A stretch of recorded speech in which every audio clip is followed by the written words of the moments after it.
Good evening all, and welcome back to Silent Souls. Tonight, we journey to the final frontier itself with 10 of the most disturbing true Alaskan horror stories. These spine-chilling accounts come directly from the mouths of homesteaders, gold miners, survival instructors, and remote villagers who encountered something in America's last untamed wilderness that defied all explanation. From the jagged peaks of the Brooks Range to the shadowy fjords of the Inside Passage, each story represents a genuine brush with the unexplainable, carefully verified through multiple sources and corroborating evidence. These are not campfire tales or urban legends, but documented experiences from real people whose lives were forever changed by what they witnessed in the land of the midnight sun. If you're new here, make sure to subscribe to Silent Souls for daily true horror content that explores the darkest corners of human experience. Hit that notification bell so you never miss when we uncover the mysteries that lurk just beyond the edge of civilization. Now, let us venture into the brutal beauty of Alaska, where temperatures drop below survivable limits, and something far more terrifying than the cold. My name is Elena Vasquez, but folks around here call me Ellie.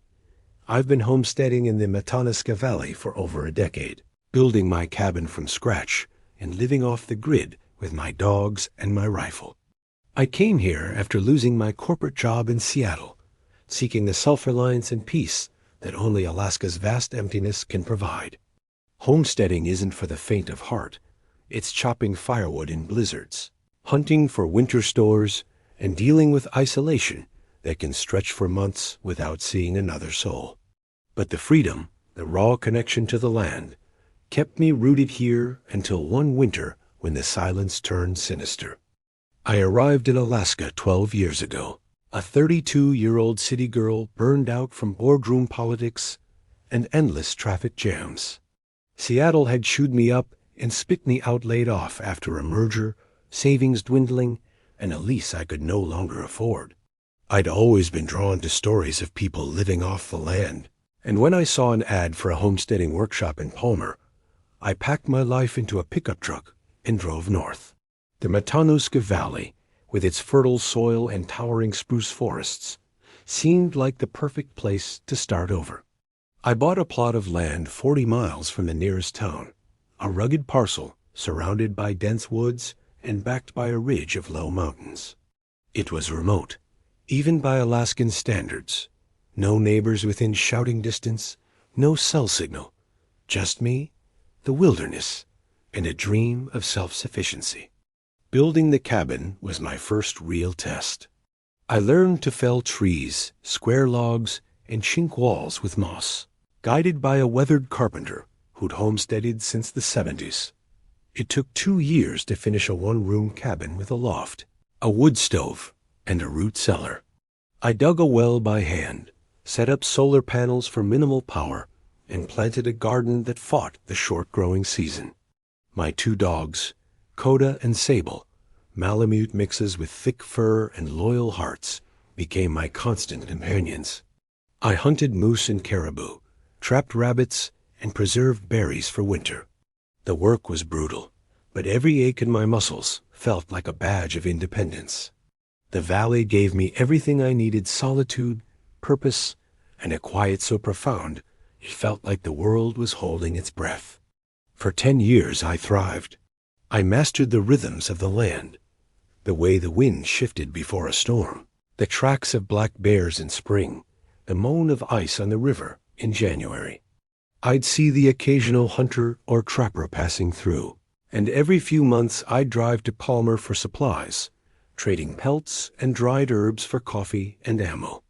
The locals respected my grit, calling me Ellie after I hauled a moose kill 2 miles through snow to my cabin. Life was hard but honest, and I felt more alive than I ever had in the city. The wilderness wasn't just a place. It was a partner, demanding respect, but rewarding those who gave it. I thought I knew its secrets, its moods, its dangers. But last winter, I learned that some secrets are better left buried. It was mid-December, the heart of Alaska's dark season, when the days shrink to a few hours of twilight and the nights stretch into eternity. The temperature had plummeted to 25 below zero, and the valley was locked in a deep freeze, the kind that makes your breath crystallize and your eyelashes stick together. I'd prepared well. My woodpile was stacked high. The cellar was full of smoked meat and root vegetables, and my solar batteries were charged for the long nights. Coda and Sable were restless, pacing the cabin, their ears pricking at sounds I couldn't hear. I chalked it up to the wind, which howled through the valley like a living thing, rattling the windows and piling snow against the door. But as the days passed, I began to notice things that didn't add up. The first sign was the tracks. I found them one morning while checking my trap line, a half-mile loop through the woods where I set snares for rabbits and foxes. The snow was fresh, untouched by anything but my own boots, so the prints stood out starkly deep, irregular impressions that didn't match any animal I knew. They were too large for a wolf, too narrow for a bear, and the stride was uneven, almost lurching, like something dragging itself forward. The tracks circled my traps, but didn't touch them, as if whatever made them was inspecting my work. I followed them for a quarter mile until they vanished into a dense thicket of alder and spruce, where the snow was too churned to read. Coda growled low, his hackles up, and Sable refused to go closer. I told myself it was a wolverine, maybe a moose with a bad limp, but my gut told me otherwise. The tracks felt deliberate, like they were left for me to find. That night, the wind carried something new. I was stoking the wood stove, the cabin glowing with the warm flicker of firelight, when I heard a faint whisper beneath the storm's roar. It wasn't the usual creak of trees or the hiss of snow against the walls. It sounded like words, fragmented and distant, like someone calling from the other side of the valley. I cracked the door, letting in a blast of frigid air, and listened. The dogs whined, pressing against my legs, but the sound was gone, swallowed by the wind. I shut the door, heart pounding, and tried to laugh it off. Cabin fever, I thought. Months alone can play tricks on the mind. But when I checked the traps the next day, 2 were empty, not sprung, not broken, just empty, the bait gone without a trace. And the tracks were back, circling closer to the cabin. Over the next week, the signs grew harder to ignore. My food stores in the cellar started dwindling faster than they should. I kept meticulous records of every pound of meat and jar of preserves, but I was losing a week's worth of supplies every few days. No signs of mice, no claw marks, no scat nothing to explain it. The dogs were on edge, barely eating, their eyes fixed on the door at night. Then the noises started in earnest. Every night, as the clock ticked past midnight, I'd hear it. Whispers, soft and insistent, weaving through the wind. Sometimes it was my name, Ellie, drawn out like a sigh. Other times it was phrases help me. I'm cold, come outside, spoken in voices that sounded achingly familiar. My mother's voice, dead 5 years. My old boss from Seattle, who I hadn't thought of in a decade. Once I swore I heard my childhood best friend, who'd moved away when I was 10. The voices were so clear, so real, I caught myself reaching for the door before my brain screamed to stop. I started sleeping with my rifle loaded, propped against the bed. Coda and Sable took turns keeping watch, their growls waking me whenever the whispers grew too loud. I stopped checking the traps, too unnerved to venture far from the cabin. The tracks were everywhere now, a web of prints encircling my home, some so close I could see them from the window. They never crossed the clearing around the cabin, as if respecting an invisible boundary, but they were always there, fresh each morning. I tried to stay rational, to cling to the logic that had carried me through a decade of homesteading. Maybe it was a prank, I thought, though the nearest neighbor was 20 miles away. Maybe a new predator, some mutation I hadn't studied. But deep down, I knew the truth was uglier, older, something the land itself was hiding. The breaking point came on the night of the solstice, December 21st.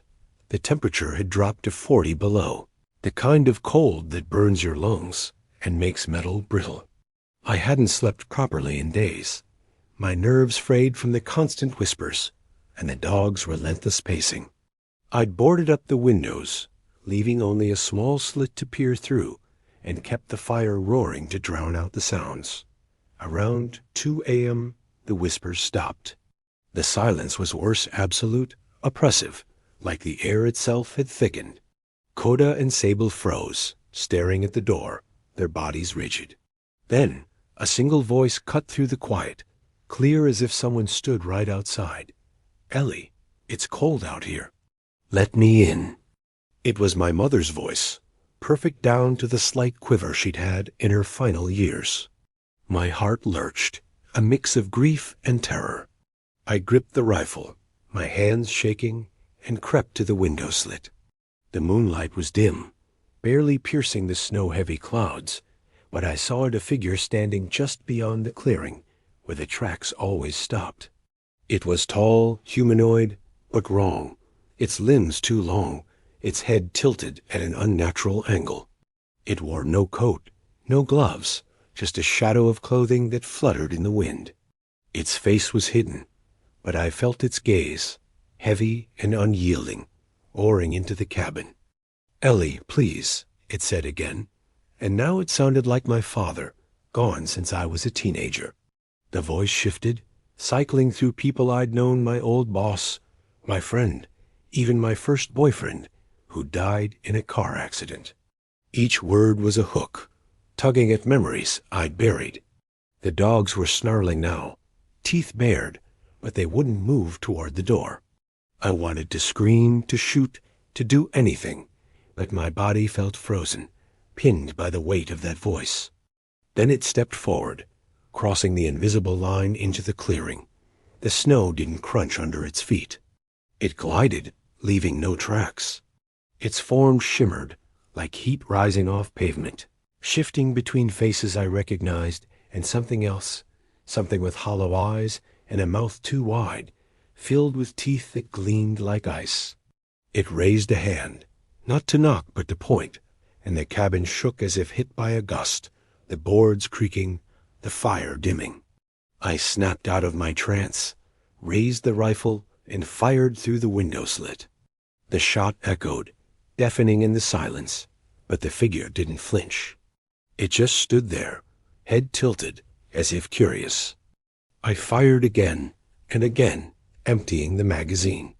The figure vanished, swallowed by the darkness beyond the clearing. The silence returned, heavier than before, and the dogs collapsed, whimpering. I didn't sleep that night, or the next. The whispers were gone, but the tracks multiplied, weaving tighter around the cabin, a noose of footprints that never crossed the clearing. I knew it was still out there, waiting, watching, learning. Desperate, I remembered a conversation with an old trapper in Palmer, a Tlingit elder who'd shared stories over whiskey one night. He'd spoken of the land spirits, ancient things that wore faces to lure the unwary. They feed on loneliness, he'd said. They mimic what you love to draw you out. Burn cedar, carve the old symbols, and never answer their calls. I'd laughed it off then, city skepticism still clinging to me, but now his words were all I had. I found a cedar plank in my woodpile, a gift from a neighbor years ago, and burned it in the stove, filling the cabin with sharp, cleansing smoke. I carved symbols into the doorframe raven, bare, well-crude approximations of what the elder had described, meant to guard against spirits. I whispered prayers I didn't believe in, hoping intent mattered more than faith. For 3 days, the tracks didn't return. The silence felt natural again. The dogs calmed, and I dared to hope it was over. But on the 4th night, the whispers came back, louder, angrier, a chorus of voices now, not just one. They didn't beg. They demanded, pounding on the walls, the roof, the door. The cedar smoke didn't stop them this time. The symbols seemed to burn under my fingers when I touched them. Coda and Sable howled, their eyes wild, and I knew I couldn't stay. Whatever was out there wasn't just curious anymore. It was hungry. I packed what I could carry: rifle, ammo, a week's food, a knife, and a tarp for shelter. I harnessed the dogs to a sled, their strength my only chance at covering ground fast. The plan was to reach Palmer, 40 miles away, through the snow-choked valley.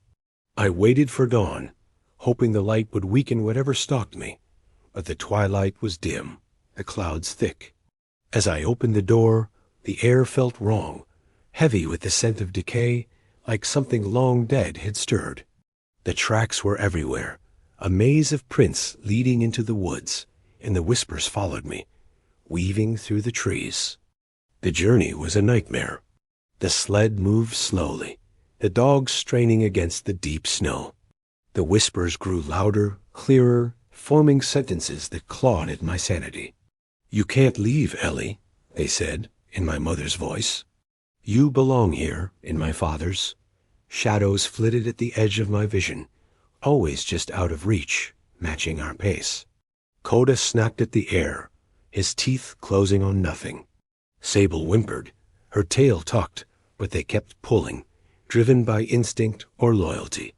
I don't know how long we traveled, hours, maybe days.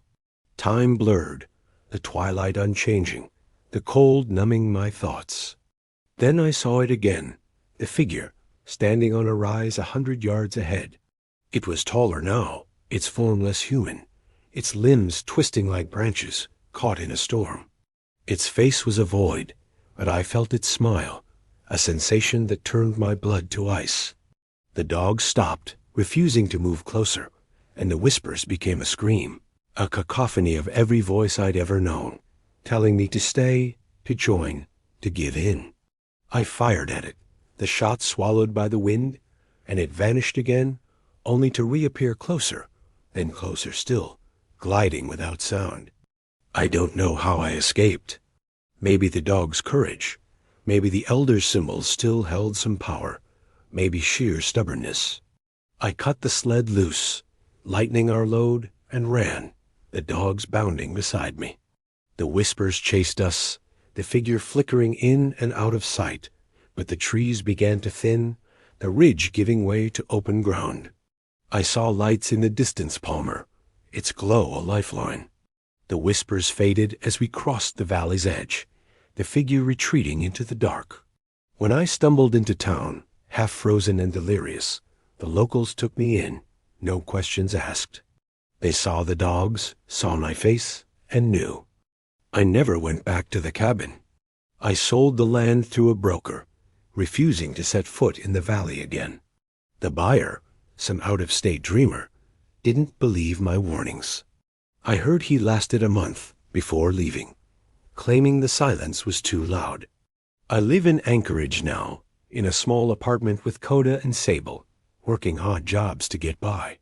The city's noise is a comfort, a shield against the quiet that nearly claimed me. But some nights, when the wind howls, I hear it a whisper, faint but clear, calling my name. I share this story for silent souls as a warning, not just a tale. The Alaskan wilderness is a place of beauty and brutal truth, but it's also a graveyard of secrets older than the mountains. Some homesteads are built on grounds that claim their owners, hungry for the lonely, the lost. If you choose this life, heed the signs. Tracks that don't belong, voices in the wind, silences that scream. Burn cedar, carve the old symbols, and never, ever answer the calls from the dark. Some doors, once opened, don't close. And some things in the wilderness are waiting for you to let them in. My name is Harlan Brooks, known as Hard Rock to my crew. I've been prospecting in the Yukon-Klondike region for 25 years, sifting through frozen rivers and abandoned claims for that elusive strike. I started young, drawn by tales of the gold rush, and learned the trade from old-timers who knew every trick of panning and sluicing. Mining here means battling permafrost, equipment breakdowns in sub-zero tone, and the constant risk of cave-ins or flash floods. The payoff? Moments of pure elation when you hit pay dirt, but nothing prepared me for digging up something that wasn't gold. I was 19 when I first came to Alaska, a kid from Boise with big dreams and no patience for college. The Klondike gold rush had ended a century earlier, but stories of fortunes pulled from the earth still lingered, passed down by my grandfather, who'd panned these streams in the 50s. I apprenticed under a grizzled miner named Amos, who taught me how to read a riverbed, spot quartz veins, and blast through bedrock without blowing myself up. By 25, I had my own claim, a small operation in the hills near Dawson City, working with a tight crew of for my brother Caleb, my cousin Jess, and 2 hired hands, Riley and Nate. We weren't rich, but we scraped enough gold each season to keep the dream alive, living for the thrill of a glint in the pan. Our claim was a rugged patch of land, 30 miles from the nearest road, nestled in a valley where the sun barely crested the hills in winter. The terrain was brutal, frozen gravel that broke shovels, winds that cut through triple-layered coats, and slopes so steep a misstep could send you tumbling into a ravine. We lived in a canvas tent heated by a diesel stove, hauling supplies by snow machine in winter and a TV in summer. The work was relentless, digging test pits, running sluices, thawing permafrost with fires, but it was honest. Every nugget we pulled felt like a victory against the land itself.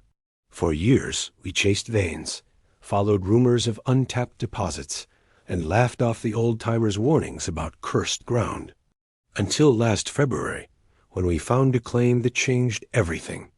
It started with a tip from an old prospector in Dawson, a half-drunk Tlingit elder named Eli, who traded stories for whiskey at the local bar. He'd heard of a forgotten claim in the Black Hills, a remote spur of the Klondike Range abandoned since the 1890s. Rich vein, he slurred, eyes glinting. But the ground don't like giving it up. Miners went in, didn't come out. I pressed him for details, but he just shook his head, muttering about eyes in the rock and blood in the dirt. Caleb and I laughed it off superstition. We figured, born of too many cold nights and bad luck. But the coordinates he gave us were specific, and the promise of an untouched vein was too tempting to ignore. We set out a week later, the 5 of us loaded with gear, picks, dynamite, a portable sluice, and enough food for a month. The Black Hills were a nightmare to reach, 50 miles of snow-choked trails and ice-slick ridges, accessible only by snow machine. The air was bitter, 30 below, with winds that stung like needles.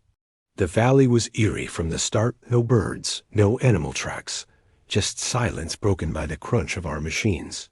The claim was marked by a crumbling shaft, half buried in snow, its timbers rotted but still standing. Nearby, we found remnants of an old camp, rusted pans, a broken pickaxe, a leather boot frozen solid. It felt like stepping into a ghost town, but the thought of gold kept us focused. We set up camp 100 yards from the shaft, pitching our tent on a flat ledge overlooking the valley. The first few days were standard digging test pits, thawing ground with fires, panning gravel from a nearby creek. The yield was promising, flecks of gold in every pan, richer than anything we'd seen in years. Caleb was ecstatic, talking about paying off debts, maybe buying a new rig. Jess sketched maps, plotting where the vein might run. Riley and Nate, both seasoned hands, worked without complaint, though I caught them glancing at the shaft, uneasy. "Feels like it's watching us," Riley said once, half joking. I brushed it off. Mining makes you jumpy long hours, cold, and the constant threat of collapse. But the signs were there, if I'd bothered to look. The first oddity was the tools. We'd wait to find picks and shovels moved overnight, not far, just enough to notice, laid out in neat rows or stacked against the shaft entrance. We blamed each other at first, but no one copped to it, and the dogs we'd brought for protection didn't bark. Then came the sounds, low rumbles from the ground like distant thunder, but too rhythmic, too deliberate.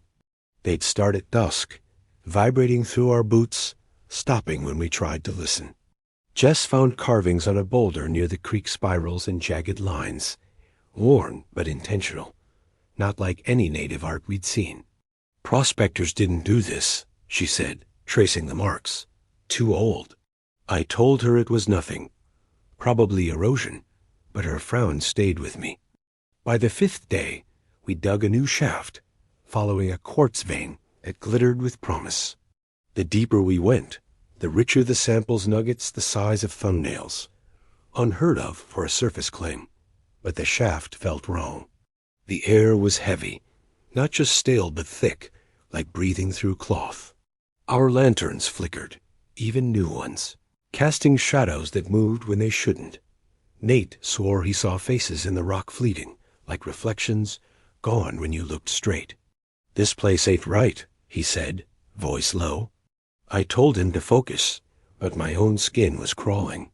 That night, I dreamed of hands reaching from the walls cold and gray, pulling me into the stone.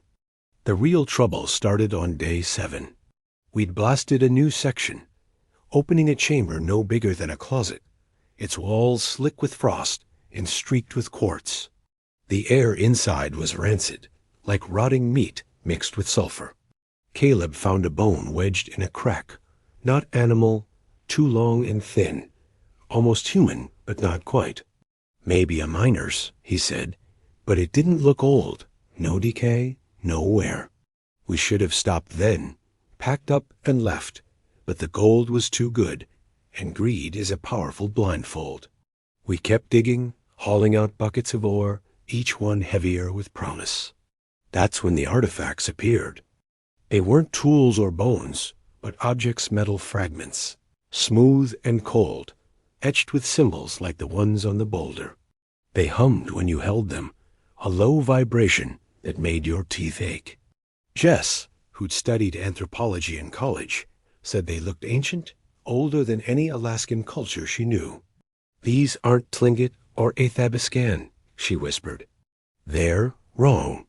Riley found a piece shaped like a hand, its fingers too many, too long. When he dropped it, it landed upright, as if placed. We bagged them, thinking they might be worth something to a museum, but none of us wanted to touch them long. That night, the rumbles turned to whispers. Not human words. Not at first, just a low hiss, like steam escaping a pipe, coming from the shaft. We sat in the tent, lanterns dim, listening as the sound formed syllables, then phrases in voices that weren't ours. "Leave," they said, over and over, sometimes in English, sometimes in a tongue none of us knew. The dogs howled, refusing to go near the shaft. I checked the perimeter, rifle in hand, but found nothing, no tracks, no signs, just the endless snow and the dark hills watching. Caleb suggested carbon monoxide, said it could cause hallucinations, but our detectors were clear. Nate wasn't buying it. "This ain't gas," he said. "It's the ground talking." By day 10, the crew was fraying. Riley stopped eating, staring at the shaft like it was calling him. Nate kept muttering about eyes in the dark, refusing to go underground. Jess was obsessed with the artifacts, sketching them obsessively, her hands shaking. Caleb and I tried to keep things together, but the whispers were constant now, day and night, weaving into our thoughts. I'd catch myself thinking about the vein, not as gold, but as something alive, pulsing, waiting. We found more bones in the chamber, dozens, stacked neatly, none fully human. Some had carvings, like the artifacts, and they hummed too, louder, angrier. The breaking point came on the 12th night. We'd blasted deeper, chasing the vein, and hit a wall that wasn't rock. It was smooth, black, like polished obsidian, but it pulsed under our lights, faint and rhythmic, like a heartbeat. The air grew so thick we could barely breathe, and the whispers became screams, echoing inside our skulls. "You took too much," they said, in voices that sounded like our own. Riley, pale and trembling, grabbed a pickaxe and swung at the wall, screaming about setting it free. The wall cracked, and a mist poured out gray, cold, shimmering with flecks of light like dying stars. The mist didn't drift. It moved, deliberate, curling around Riley first. He froze, eyes wide, then started laughing, a sound that wasn't his.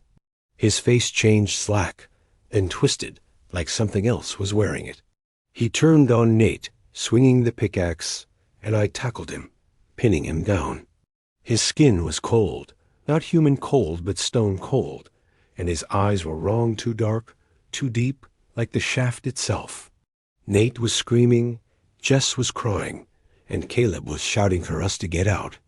The mist spread, filling the chamber, and I saw things in its shapes, faces, miners from another time, their mouths open in silent screams. We dragged Riley out, but he fought like a wild animal, clawing at us, his voice not his own. "It's ours," he kept saying, over and over. We tied him up, locked him in the tent, but the mist followed, seeping through the canvas. It didn't touch us, not like it had Riley, but it changed us. Caleb started arguing with himself, muttering about debts he'd never mentioned. Jess burned her sketches, sobbing, saying the symbols were talking back. Nate refused to speak, just sat by the fire, staring into the flames. I felt it too, a pressure in my mind, like something was digging through my memories, pulling out fears I'd buried. We decided to abandon the claim. The gold wasn't worth it, not anymore.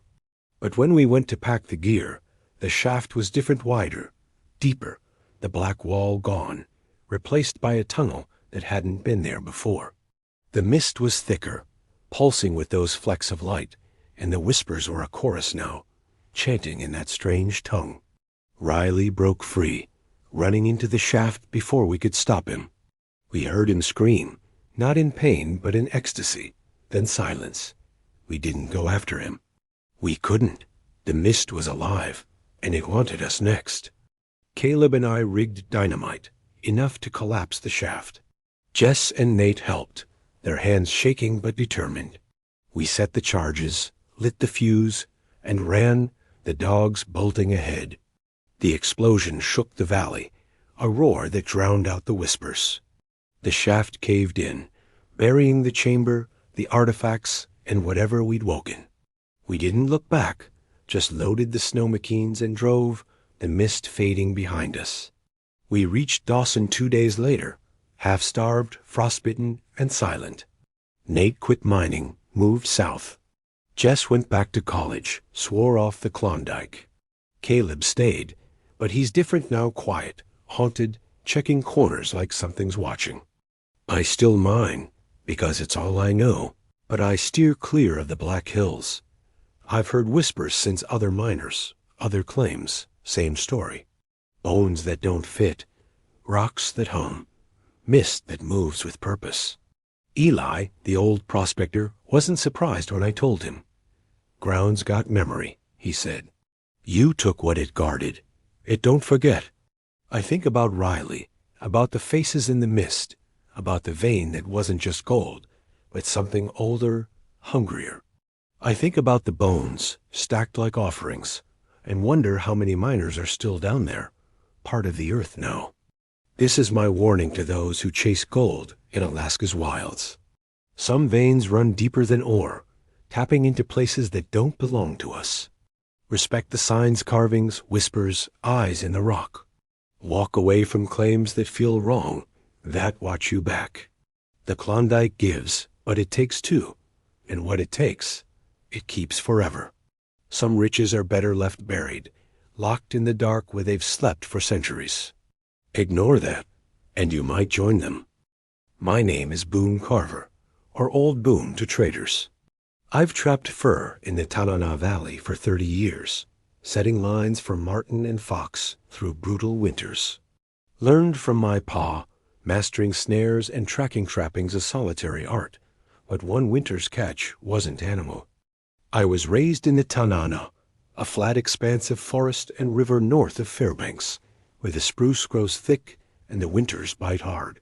My father was a trapper, same as his father, and he taught me the trade, how to read tracks, set snares, skin a pelt clean.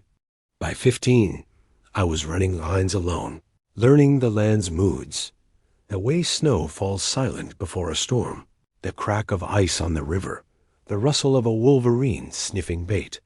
At 25, I took over the family cabin, a one-room shack 40 miles from the nearest road, and made trapping my life. Marten, fox, lynx their furs paid for ammo, flour, and the whiskey I'd share with traders in spring. It's lonely work, just me and my dog, Rusty, a husky mix with eyes sharper than mine. For 30 years, I thought I knew the valley's secrets, its dangers, its rhythms. Until last December, when I trapped something that hunted me back. Winter in the Tanana is a beast 50 below. Nights that last 20 hours. Snow so deep, it swallows your legs. I'd set my trap line in a 10-mile loop. Snares and deadfalls baited with fish guts and rabbit meat. Checked every 3 days. Rusty and I worked like a machine, trudging through drifts, my .308 rifle slung over my shoulder for bears or moose. The season started strong. Marten were plentiful, their pelts thick from the cold. I'd skin them at the cabin, the fire crackling, Rusty gnawing a bone by the door. The valley was quiet, the kind of quiet that feels like a gift until it turned heavy, like the land was holding its breath. The first sign came on a routine check. I was a mile from the cabin, resetting a snare, when I found tracks around it. Not marten, not wolf, but something else. They were long, thin, with too many toes, like a hand pressed deep into the snow. They didn't follow a path, just circled the snare, then vanished into the trees. Rusty growled, his hackles up, refusing to go closer. I figured it was a deformed wolverine, maybe sick, but the tracks felt wrong, deliberate, like they were watching my work. That night, the bait was gone from 3 snares, the traps untouched, no sign of struggle. I rebaited them, but my gut churned. The valley didn't feel like mine anymore. The next day, the noises started. I was skinning a fox by the cabin when I heard it a cry, high and sharp, like a trapped animal. But it shifted, turning human, a voice calling, "Help, I'm caught." It came from the woods near my trap line, but Rusty didn't budge, just whined, his eyes fixed on the trees. I grabbed my rifle and went to check, thinking a hunter was hurt, but found nothing, no tracks, no blood, just those strange prints circling another snare. The bait was gone again, the trap clean. I reset it, my hands shaking, and hurried back, the cry echoing behind me, now sounding like a woman, then a child, then my father, dead 15 years. For a week, it got worse. The tracks multiplied, weaving around every trap, never tripping them, just circling, closer each day. Bait vanished nightly, my stores in the cabin's cache dwindling faster than it should. I checked for rodents, for bears, but found no claw marks, no scat, just those prints, now near the cabin, stopping at the clearing's edge. Rusty stopped eating, pacing the floor, growling at shadows. At night, the cries grew louder, more voices. My mother, my old trapping partner, even my sister, who I hadn't seen since she left for Anchorage. They called my name. Boone, come out. Their voices so real, I'd reach for the door before catching myself. I started sleeping with the rifle loaded, the door barred, a fire roaring to drown the sounds. But the cries slipped through, weaving into my dreams visions of the valley. But wrong, the trees alive, their branches reaching, the snow red with blood. I'd wake to Rusty's growls, his eyes on the window, where the prints were now pressed against the glass, like hands testing the frame. I tried to stay rational. Cabin fever, I told myself, or a prank, though no one lived close enough. But the voices knew things my father's nickname for me, my sister's laugh, secrets I'd buried deep. The breaking point came on a moonless night, the temperature at 45 below, the kind of cold that cracks trees. I was stoking the fire when the cries stopped, replaced by silence, thick and wrong.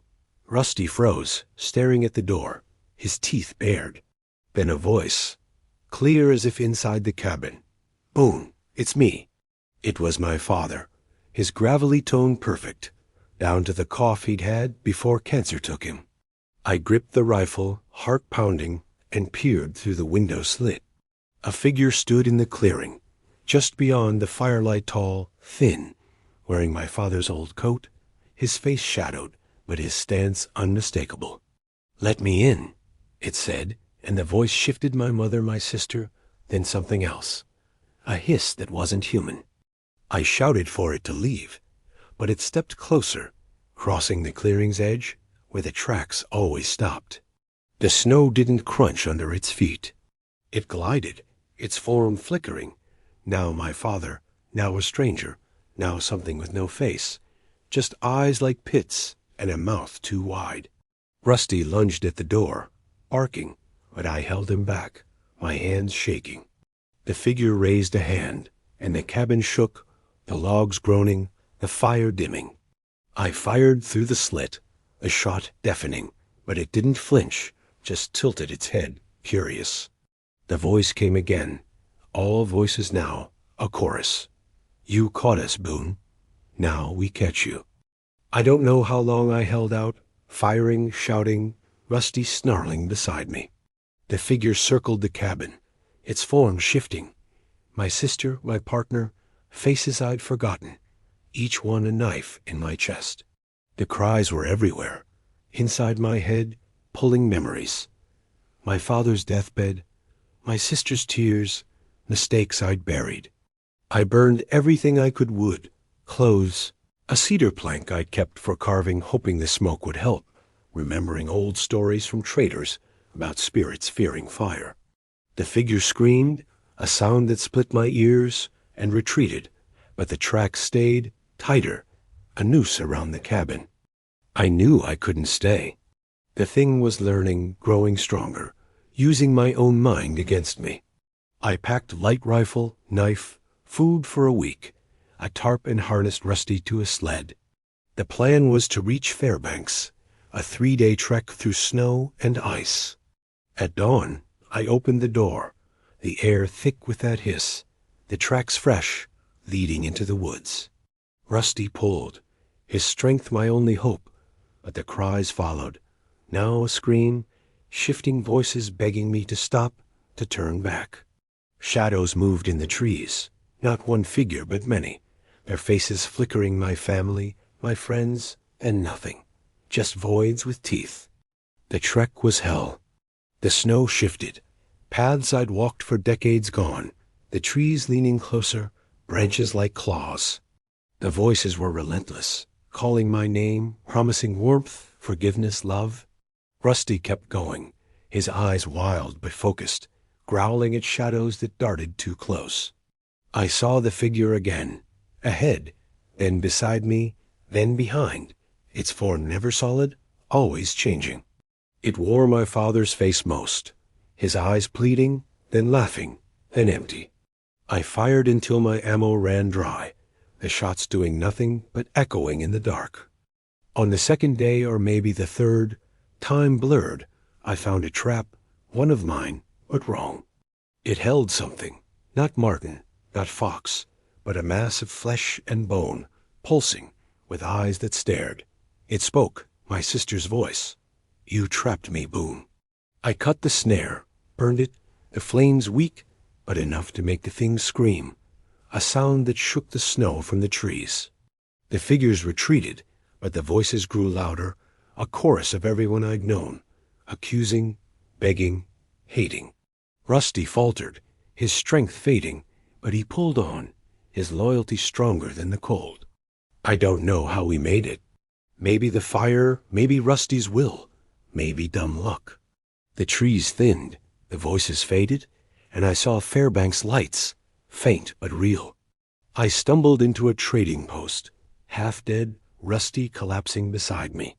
The traders didn't ask questions, just gave me coffee, a bed, and a vet for Rusty. The cabin was abandoned, my trapline burned, the valley left to whatever claimed it. I heard later a hunter found my snares, all tripped, all holding things that weren't animals, things he burned without touching. I trap closer to town now, small runs, never alone. Rusty's still with me, slower but alive. The valley's changed, too quiet, too heavy, like it's waiting. I think of the figure, of the voices, of the thing I caught, still out there, wearing my father's face. The Tanana holds secrets older than my family's trade, things that hunt what hunts them. My warning, respect unmarked territories. Check your traps, earn what doesn't belong, and never follow a cry that knows your name. Some prey in the Tananais and caught it, catches back, and it never lets go. My name is Victor Hawley, dubbed Vic the Quit by my deckhands. I've crewed on crab boats in the Gulf of Alaska for 22 seasons, hauling pots through rogue waves and ice buildup. Started as a greenhorn, learned the ropes of baiting, stacking, and spotting hauls. Fishing here is high-stakes gambling, big payouts against deadly seas, but one haul pulled up stakes higher than any storm. I was 18 when I first stepped on a crab boat, a kid from Kodiak, escaping a dead-end town and a family that expected nothing. The Gulf of Alaska is a beast waves taller than houses, winds that strip flesh from bone, and water so cold it kills in minutes. I started as a bait boy, chopping herring and hanging it in pots, my hands raw from salt and slime. Over the years, I climbed to deck boss on the Sea Reaper, a 120-foot vessel with a crew of 8 tough men who lived for the season's bounty. We chased king crab in October, opilio in January, dodging bergs and squalls for pots that could hold 1,000 pounds of gold. The work was brutal. 20-hour shifts, frozen decks, constant risk of going overboard. But the rush hauling a full pot, legs thrashing, worth thousands kept me coming back. For 22 years, I thought I knew the Gulf's dangers. Storms, gear failures, exhaustion. Until last October, when we hauled something that wasn't crab. The season started like any other. We left Dutch Harbor under clear skies, the Sea Reaper loaded with 200 pots, bait, and fuel for a 3-week run. Captain Hale, no relation, just a coincidence that earned me my nickname, steered us to the Outer Banks. 100 miles offshore, where the crab were thick, but the seas unforgiving. The crew was solid. My best mate, Diego, a wiry Mexican with 15 seasons. Young Tim, a greenhorn full of fire. Old Lars, our engineer, who could fix anything. And 4 others, hardened by years on the water. We dropped our first string at dawn, pots sinking into the abyss, and waited, smoking cigarettes and trading stories as the boat rocked. The first hauls were decent pots half full, crab snapping at our gloves. We sorted them on deck, measuring, banding, stacking in the hold, the air thick with salt and diesel. But by day 3, the weather turned. A low-pressure system rolled in, winds gusting to 50 knots, waves crashing over the rail. We kept working, hydraulics whining as we pulled pots, but the hauls got heavier, not with crab, but something else. Diego noticed first a pot came up sagging, the frame bent like it held lead. We winched it aboard, and the smell hit us. Not the usual brine, but rot, deep and sweet, like death warmed over. Inside, amid the crab, were things fused masses of flesh and shell, creatures twisted together, eyes staring from wrong places. Lars poked one with a hook, and it twitched, though it should have been dead. "What the hell?" Tim muttered, backing away. We dumped them overboard, blaming a bad patch, maybe pollution from a tanker spill. But the next pots were the same heavier, fouler, with more of those abominations. One had a fish with human-like teeth, another a crab shell, encasing something soft and pulsing. The crew was uneasy, jokes turning to whispers. Captain said press on. Quotas waited, paychecks too. That night, the nightmare started. I dreamed of depths, endless black where things slithered, calling my name. I woke sweating, despite the cold, and heard Diego muttering in his bunk, the same dream. By morning, Tim was feverish, babbling about eyes in the water. We checked the pots again, and the weight was impossible. Pots so heavy, the winch strained, gears grinding. We hauled one up, and it burst on deck, spilling not crab, but a mass of tendrils, black and slick, wrapping around Lars's leg. He screamed as it burned through his boot, skin blistering. We cut it off with axes, but Lars was changed, his eyes glassy, his voice a rasp. "It's inside," he said, clawing at his chest. The entity was alive, we realized. Not a creature, but something parasitic, infecting through touch, through breath. It spread fast. Diego got it next, a tendril splashing his face during a haul. He went quiet, then violent, smashing gear, ranting about the deep calling. We locked him below, but the nightmares worsened. Shared visions of drowned cities, ancient things stirring under the gulf. Tim jumped overboard at midnight, screaming about voices in the waves. We searched with lights, but he was gone, the sea flat as glass, mocking us. The captain quarantined the hold, but it was too late. The pots kept coming up full of it, the entity, growing, fusing crab into grotesque shapes that whispered when you got close. Lars broke free, infecting two more, their eyes turning black, their movements jerky. They spoke in unison, voices not theirs. "Join us." The boat felt alive, decks slick with ooze, engines stuttering like a heartbeat. I barricaded the wheelhouse with the remaining crew, but the visions came drowning depths, pulling us down. One by one, they gave in, walking to the rail, jumping into the arms of the sea. I was last, fighting the call, the whispers in my head. I cut the lines, letting the pot sink, and steered for shore, engines screaming. The entity fought, waves rising unnatural, but I made it to Dutch Harbor, alone, the Sea Reaper scarred and silent. They called it mass hysteria, bad food, but I know. The Gulf holds horrors older than ships, waiting for the unwary haul. My warning, the depths hold more than crab. Release odd hauls before they claim the boat. Some catches are alive, and they hunger for the surface. My name is Captain Dana Reeves, just Reeves on the logs.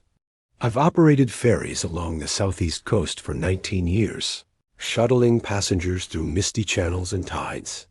Started as a deckhand, rose to captain knowing every reef, but one fog-bound run charted unknown waters.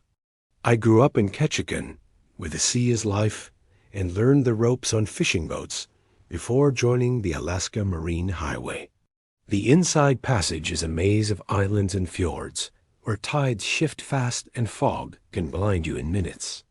I started as a deckhand at 20, hauling lines and scrubbing decks, and by 30, I was captain of the Misty Dawn, a 200-foot ferry carrying passengers and cargo between Ketchikan, Wrangell, and Juneau.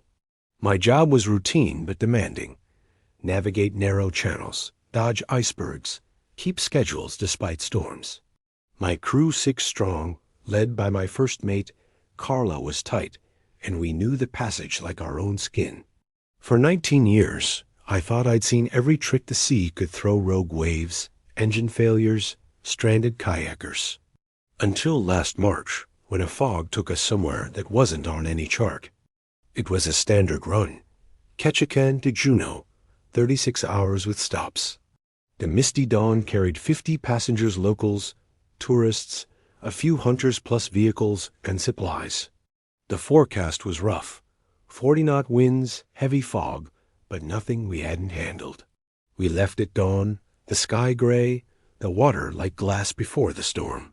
Carla ran the deck, checking lifeboats and cargo, while I steered from the wheelhouse, radar pinging reefs and buoys. The passengers were calm, sipping coffee in the lounge, watching the islands slide by. By noon, the fog rolled in, thick as smoke, cutting visibility to 100 feet. I slowed to 10 knots, trusting radar and charts, but the air felt wrong heavy, not just damp but oppressive, like it carried a weight. The first sign was the radio. It crackled with static, then voices' old distress calls, faint but clear, from ships sunk decades ago. Mayday, Sea Rose, taking on water, one said, though the Sea Rose went down in 92. Carla checked the equipment, found nothing wrong, but the calls kept coming, names of wrecks, voices pleading, then silence. The passengers noticed, their chatter fading, eyes on the fogged windows. I told them it was interference, common in storms, but my hands tightened on the wheel. The radar flickered, showing blip ships where none should be, moving too fast, then gone. By dusk, the fog was a wall, the sea flat but uneasy, like it was holding its breath. The passengers grew restless, reporting odd sights, shadows in the water, faces in the fog. A hunter, Tom, swore he saw a ship, old and wooden, sailing parallel before vanishing. I checked the charts, radar, sonar, nothing. But the crew felt it too. Carla found a lifeboat unlashed, swinging free, though no one had touched it. The engine stuttered, though our mechanic, Sam, swore it was fine. I kept course, following the channel's buoys, but they were wrong-rusted, barnacle-crusted, like they'd been underwater for years. That night, the passengers changed. They were quiet, too quiet, staring at each other like strangers. Tom said his wife, Ellen, wasn't acting right. She forgot their anniversary, something she'd never do. A tourist, Maya, whispered that her friend looked off, her eyes too bright, her smile wrong. I checked on them, found Ellen in the lounge, staring at the fog, her face blank. When I spoke, she turned, and her eyes were wrong, not hers, too dark, like ink pooling. "We're here," she said, in a voice that wasn't hers, low and layered, like many speaking at once. I backed away, heart pounding, and locked the wheelhouse. The fog thickened, and the ship felt different, smaller, the corridors narrower, the lights dimmer. The passengers were shadows now, moving too smoothly, their faces flickering. Tom's wife, then a stranger, then Maya, then someone I didn't know.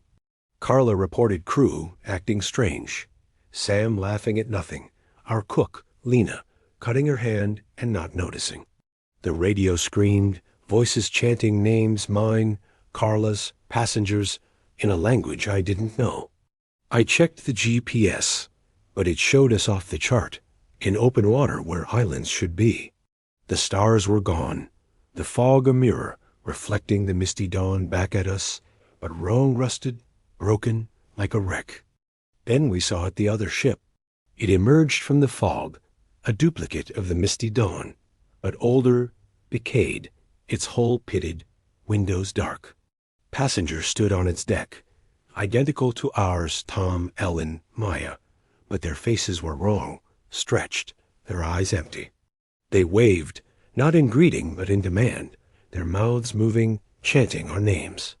The crew panicked, Carla grabbing a flare gun, Sam praying in Portuguese. I pushed the engines to full, but the duplicate kept pace, its lights flickering, its passengers mirroring ours, step for step. The wheelhouse door rattled, though locked, and Ellen, or what was Ellen, stood outside, her face shifting. Now Maya, now a stranger, now my mother, dead 10 years. "Let us in," it said. Voices layered, and the ship shook, metal groaning. Passengers screamed below, saying their doubles were aboard, walking the halls, sitting beside them. Tom shot at one, his bullet passing through, hitting a wall. The fog was inside now, seeping through vents, cold and alive, carrying whispers. "You're us?" I saw my own face in the window, not a reflection, smiling in a way I never would. I don't know how I knew to reverse course. Instinct, maybe, or the memory of an old captain's tale about mirror waters, where the sea copies you to steal you. I spun the wheel, engines screaming, and headed back, though the charts were useless. The duplicate ship followed, its passengers calling, their voices in our heads, promising we'd stay, become them. Carla fired flares, the light cutting the fog, and the doubles screamed, their forms flickering, not human, but things with too many limbs, too many eyes. The passengers were breaking. Some joined their doubles, walking into the fog, vanishing. Others fought, but their faces changed, their memories slipping, becoming strangers. I locked the wheelhouse with Carla and Sam, the last holdouts. The fog was thick, the ship a ghost, but I steered blind, trusting memory of the passage. The duplicate faded, but the whispers stayed, my mother's voice begging, then laughing. Sam broke, opening the door, joining his double on the deck, his face blank as he stepped into the fog. Carla and I held on, her hand on mine, until the fog lifted, the stars returned, and the misty dawn was alone, limping into Wrangell at dawn. We'd lost 30 passengers, gone without a trace. Their doubles all that remained in photos' faces wrong, eyes empty. The crew was half gone, Carla and I, the only ones left. The Coast Guard called it a mass disappearance, blamed the storm, but their eyes said they'd seen it before. I captain no more, working docks now, the sea too close, too alive.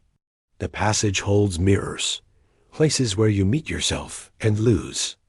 My warning, fog hides more than reefs. Avoid routes where the sea reflects you, where voices know your name. If you see your own face in the mist, turn back, earn flares, and don't open the door. Some waters steal more than ships, they take who you are. My name is Kyle Redfern, or just Red to my students. I've taught wilderness survival courses in the Chugach Mountains for 18 years, showing city folk how to build shelters, forage, and navigate without tech. I honed my skills in the military, then turned it into a business after seeing too many unprepared hikers vanish. Survival up here is about respecting nature's rules, fire starting in rain, avoiding hypothermia, spotting animal signs, but one class showed me nature sometimes breaks its own rules. I came to Alaska after 2 tours overseas. A former Army Ranger burned out on orders and bureaucracy. The Chugach, with its jagged peaks and endless forests, felt like a place I could breathe again. I started Red's Wilderness Guides out of a small office in Anchorage, teaching weekend warriors and corporate types how to survive the backcountry. My courses were practical. Build a lean-to, start a fire with wet wood, read a topo map, track game, avoid bears. I'd seen what happened to those who didn't prepare lost hikers frozen in ravines, tourists mauled for ignoring scat, entire groups vanishing without a trace. Alaska doesn't forgive mistakes, and I made sure my students knew it. For 18 years, I ran a tight ship, guiding hundreds through the wild, never losing a soul. Until last spring, when I led a group into a lesson I couldn't teach. It was early April, the tail end of winter, when the snow still blankets the Chugach, but the days stretch longer, offering just enough light to work by. I'd signed up a group of 6 for a 5-day advanced course deep backcountry, no tech, just skills and grit. The group was mixed. Sarah, a lawyer from Denver, looking to prove herself. Mark, a tech bro chasing Instagram glory. Lena, a quiet botanist studying alpine plants. Tom, a retired cop with a survivalist streak. And the twins, Ava and Ethan, college kids training for a Denali climb. They were eager, fit, and willing to learn, the kind of group I liked. We met in Anchorage, went over gear knives, tarps, fire starters, no GPS, and drove to a trailhead 60 miles east, a remote spur of the Chugach where the spruce forests give way to tundra and ice. The first day was textbook. We hiked 10 miles to a base camp at 3,000 feet, a clearing ringed by pines with a creek for water. I taught them to build snow shelters, digging Quincy huts by piling snow and hollowing it out. We practiced fire starting, using birch bark and flint, and I showed them how to spot moose tracks versus bear. The group was sharp, picking up skills fast, though Mark kept sneaking photos with a hidden phone, thinking I wouldn't notice. The air was crisp, the sky clear, and the mountains loomed like silent sentinels. It felt good, like every other course I'd run. But that night, I noticed the first sign something was off. We were gathered around the fire, eating rehydrated stew, when Lena pointed out the silence. "No animals," she said, her voice low. She was right. The chungak is alive at dusk owls hooting, squirrels chattering, the distant howl of a wolf. But that night, nothing. Not a rustle, not a snap, just the crackle of our fire and the wind through the pines. I brushed it off, said it was the weather, but the group exchanged looks. Ava shivered, pulling her coat tighter, and Tom scanned the dark with his cop's eyes.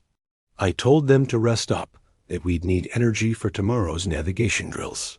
But as I lay in my shelter, I couldn't shake the feeling that the silence wasn't empty. It was watching. Day 2 started normal. I led them through orienteering, teaching them to use compasses and landmarks to plot a route across a ridge. They were competent, even Mark, who ditched his phone after I caught him. But by noon, things got strange. Sarah forgot how to tie a bowline knot, something I drilled them on yesterday. She laughed it off, blaming nerves, but her hands shook as she tried again. Ethan missed a basic landmark, a lone cedar we'd used as a reference, swearing it wasn't there an hour ago. I checked. The tree was gone. No stump, no roots, just flat snow. I told myself it was a mix-up, that we'd misread the map, but my gut twisted. That afternoon, we found tracks not animal, not human, but something else. They were shallow, elongated, with too many toes, weaving through the trees like a drunkard's path. Tom crouched, studying them, and muttered, "What the hell walks like that?" That night, the howls started. Not wolves, not coyotes, but something high and keening, like a voice caught between pain and rage. They came from all directions, circling the camp, never closer than 100 yards. The group huddled by the fire, faces pale, while I gripped my knife, scanning the dark. Lena whispered about Inuit stories her grandmother told, of spirits that mimicked animals to lure hunters. "They take what you know," she said, "make you doubt yourself." I told her to focus on the fire, but her words stuck. The howls stopped at dawn, but the silence returned heavier, like the air was holding its breath. Day 3 was when it unraveled. We were practicing snares, setting loops for rabbits, when Ava screamed. She'd wandered 20 yards to gather branches, and swore she saw Ethan standing in the trees, staring without blinking. But Ethan was right beside me, setting a snare. "I didn't go anywhere," he said, confused. Ava was shaken, insisting it was him, same jacket, same face, same eyes, but wrong. We searched the area, found nothing but those strange tracks, looping back on themselves. Mark started muttering about doppelgangers, half joking, but his voice cracked. I kept them busy, drilling fire starting again, but they were slipping. Tom forgot how to bank a fire, a skill he'd mastered day 1. Lena's compass spun wildly, pointing nowhere. The group was fraying, their confidence replaced by something I'd seen in soldiers' fear that cuts deeper than cold. That night, the howls were closer, weaving through the trees, and the fire wouldn't stay lit. We'd pile on wood, but the flames kept dying, like something was starving them. The group was on edge, snapping at each other. Sarah accused Mark of stealing her knife, though it was in her pack. Ethan and Ava clung to each other, whispering about shadows moving just beyond the light. I tried to keep control, but I felt it too, a pressure in my head, like fingers sifting through my thoughts, pulling out memories of missions gone wrong, faces of men I'd lost. Then Lina screamed, pointing into the dark. "It's here," she whispered.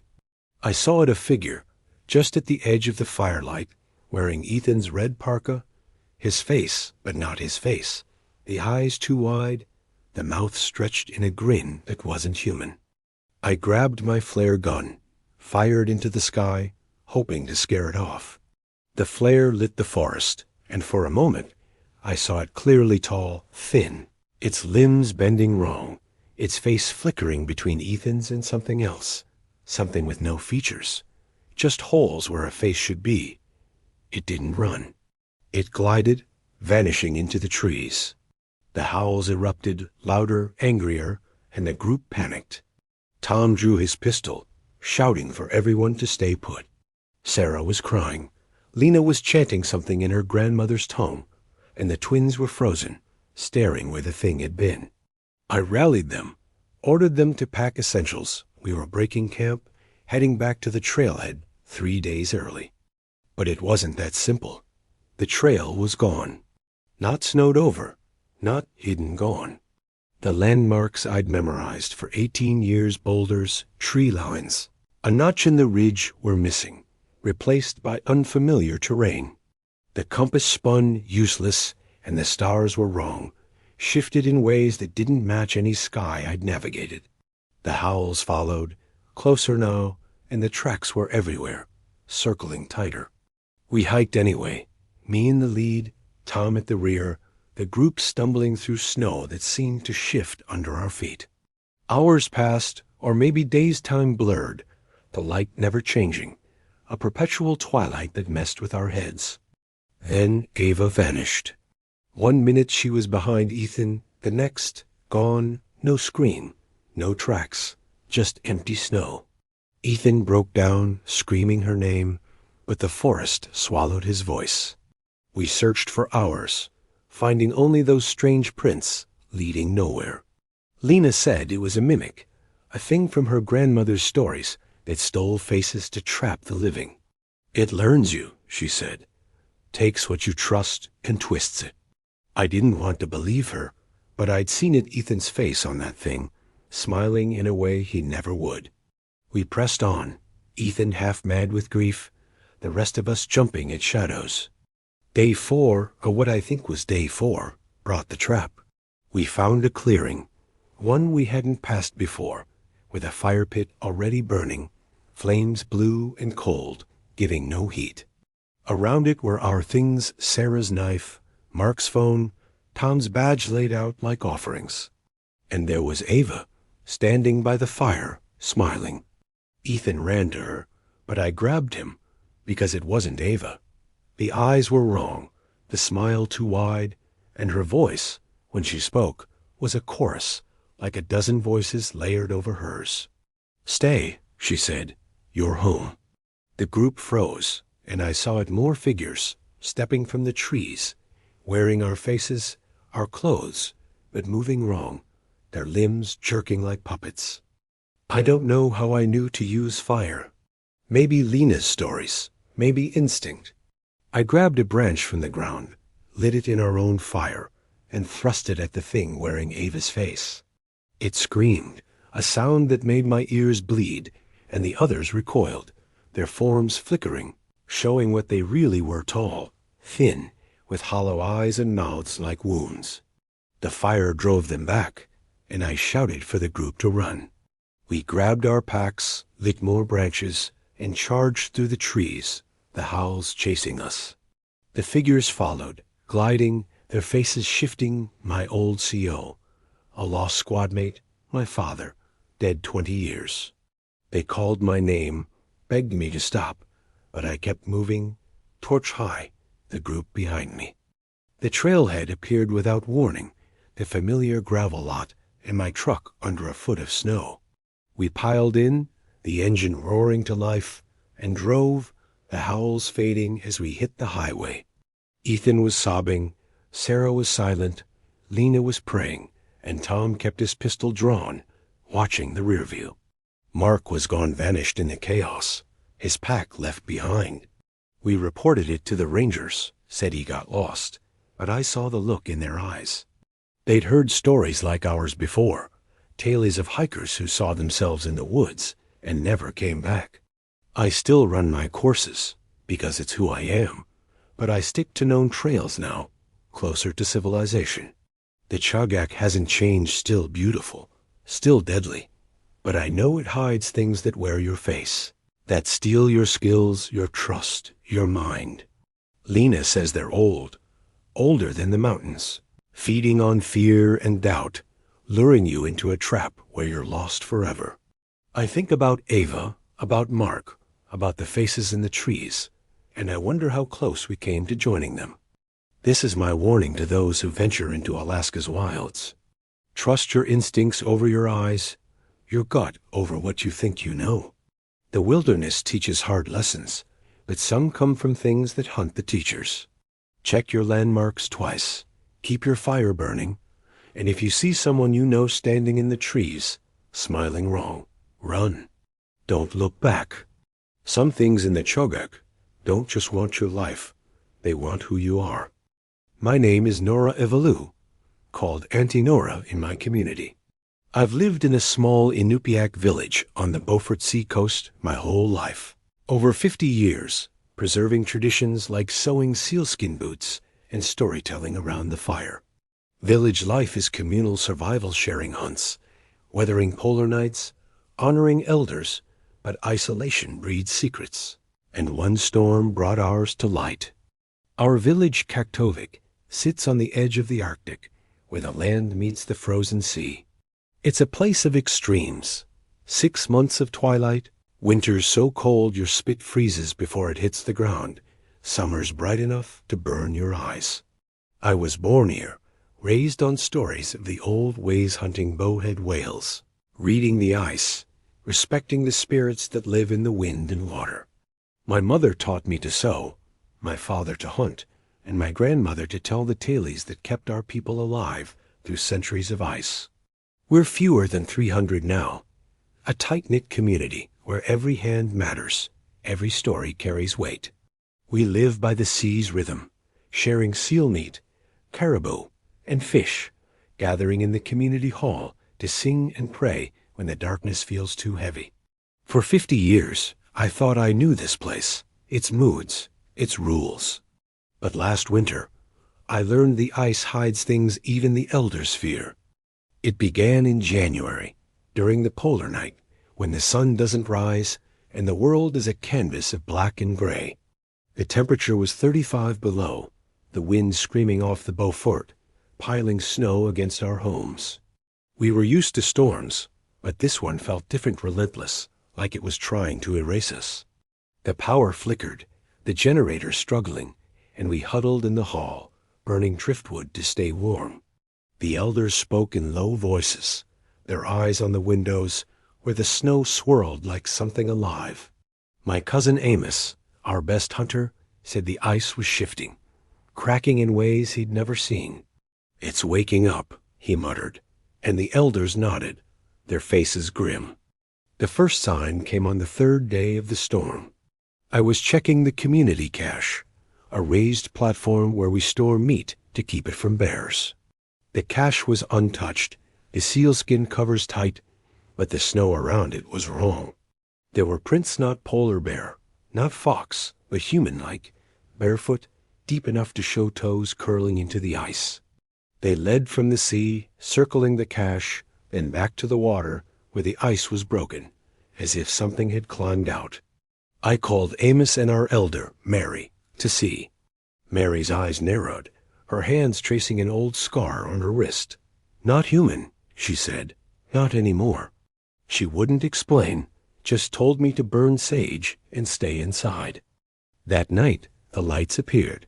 Not the aurora, which dances green and gold, but sharp white flickers over the ice, like sparks from a dying fire.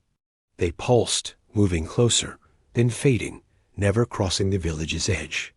We watched from the hall, the kids whispering, the elders praying. Amos said they were spirits, angered by the warming sea, the oil rigs offshore, the world changing too fast. I'd heard the stories Kalupalik, the sea hag who steals children, Tornit, the giant who hunts alone, but I'd always thought they were metaphors, lessons wrapped in fear. Now, staring at those lights, I wasn't sure. By the 5th day, the storm hadn't let up, and the village was on edge. Radios crackled with static, picking up voices that weren't ours, snatches of Inupiaq, English, even Russian, pleading for help. The kids stopped playing outside, clinging to their parents. Amos and I checked the houses, making sure everyone was accounted for. That's when we found the stranger. He was at the edge of the village, slumped against a snowbank, half frozen but alive. He wore no coat, just a torn shirt and pants, his skin pale as ice, his eyes wide and unblinking. He didn't speak when we brought him in, just stared, his breath shallow but steady. We wrapped him in blankets, fed him broth, but he wouldn't eat, wouldn't move, just watched us with those eyes. Mary took one look and backed away, muttering prayers. "He's not right," she said. "Look at his hands." I did. They were too smooth, no calluses, no frostbite, despite the cold. His face was young, maybe 30, but his eyes were old, like they'd seen centuries. We asked his name, where he came from, but he only smiled, a slow, crooked thing that made my skin crawl. We locked him in the old schoolhouse, a one-room building we used for storage, until the storm passed and we could get answers. But that night, the whispers started. They came from everywhere: the walls, the ice, the wind. Not words, not at first, just a low hum, like a song you can't quite remember. The dogs howled, refusing to go near the schoolhouse. The kids said they saw shadows moving inside, though the windows were boarded. Amos and I stood guard, rifles ready, but the whispers grew louder, forming names, our families, spoken in voices we knew. My mother's voice, dead 10 years, calling me to come outside. Amos heard his brother, lost to the sea last summer. The village gathered in the hall, praying, singing, trying to drown it out, but the voices cut through, sharp and pleading. By morning, the stranger was gone. The schoolhouse door was still locked, the windows intact, but the room was empty, the blankets folded neatly. The prints were back, leading from the schoolhouse to the ice, disappearing into a crack too narrow for a man. The storm was weakening, but the lights were brighter, pulsing like a heartbeat. Mary called a meeting, her voice shaking as she told a story I'd never heard, one the elders kept secret. Long ago, she said, the sea gave birth to things that weren't human, things that wore our skins to walk among us. They were hungry, not for food but for trust, for love, taking it until nothing was left. They come when the ice breaks, she said, when we forget the old ways. We burned sage, carved protective symbols, raven, seal, whale into every door. But it wasn't enough. That night, Amos changed. He'd been quiet all day, his eyes distant, like the stranger's. At midnight, he stood up in the hall, smiled that same crooked smile, and spoke in his brother's voice. "Come with me," he said, walking toward the ice. I grabbed him, but his skin was cold, his strength unnatural. He fought, his face flickering. Not Amos, not his brother, but something else, its eyes hollow, its mouth too wide. The elders chanted, old songs of banishment, and Amos screamed, a sound that wasn't human, collapsing as if something left him. But it didn't stop. One by one, the village turned. My niece, Lila, only 12, started singing in a voice that wasn't hers, a song from before my time. Our mechanic, Paul, attacked his own son, claiming he was a stranger. The lights grew brighter, the whispers louder, and the prints circled every house. We locked ourselves in the hall. 50 of us left, the rest gone or changed. Mary led the chants, her voice hoarse, teaching us words we'd forgotten, songs to bind the spirits. But the thing was clever. It used our fears, our grief, turning us against each other. Neighbors accused neighbors, families split, and the hall became a battlefield of distrust. The final night was the worst. The storm stopped, but the silence was heavier, like the sea itself was listening. The lights were inside now, flickering in the corners, and the whispers were screams, calling us by name, begging us to open the door. I saw my mother in the window, her face young again, smiling, her hands beckoning. Lila saw her father, Paul saw his wife, and the kids cried for parents who'd vanished. Mary was weakening, her chants faltering, and I knew we couldn't hold out. I remembered her story, the thing fed on trust, on love. So I did the only thing I could. I took the elder's drum, the one we used for ceremonies, and started a song, not of banishment, but of defiance. I sang of our people, our strength, our survival through centuries of ice and dark. The others joined, hesitant at first, then louder, their voices drowning the whispers. The lights dimmed, the shadows retreated, and the thing in Amos's body screamed, its form flickering, showing what it was, a mass of eyes and teeth, writhing in the firelight. We sang until dawn, until our throats bled, until the thing fled, its scream fading into the sea. When the sun finally rose, weak and pale, the village was quiet. The prints were gone, the lights vanished, but we'd lost 20 people, some taken, some changed, some just broken. Amos never spoke again, his eyes empty. Lila stopped singing, her childhood stolen. Mary died a week later, her heart giving out, but she smiled, saying we'd won, for now. I buried her by the sea, carving her symbols into the ice. I still live in Kaktovik, sewing boots, telling stories, but I'm different now. The village is smaller, quieter, the scars hidden but deep. We don't speak of that winter, but we watch the ice, the lights, the prints. The sea is warming, the rigs are closer, and the old things are stirring. My warning is this: listen to the elders' tales, not as stories, but as truth. The Arctic holds secrets older than our songs, things that wear our faces to steal our souls. Burn sage, carve the symbols, and never trust a voice that calls from the ice. Some spirits don't sleep, they wait, and they're hungry for what makes us human. My name is Dr. Theo Lang, Theo to colleagues. I've studied earthquakes and the Aleutians for 12 years, deploying sensors in volcanic zones. PhD in geophysics led me here. Analyzing tremors and fault science explains most shakes, but not the one that woke something below. I came to Alaska from Boston, trading lecture halls for the raw edge of the world. The Aleutian Islands are a geophysicist's dream, a chain of volcanic peaks strung along the Pacific Ring of Fire, where tectonic plates grind and shudder.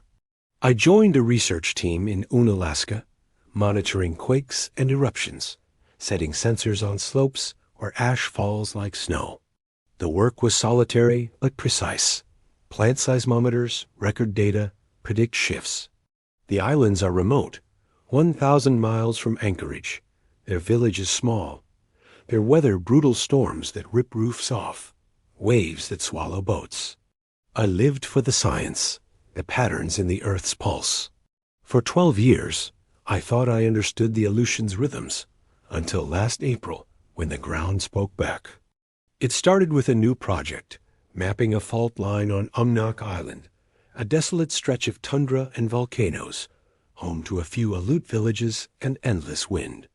Our team, me, Dr. Sarah Klein, and 2 techs, Leo and Maya, was tasked with deploying 20 seismometers along a 30-mile fault. The site was remote, accessible only by charter boat and ATV, its slopes scarred by past eruptions.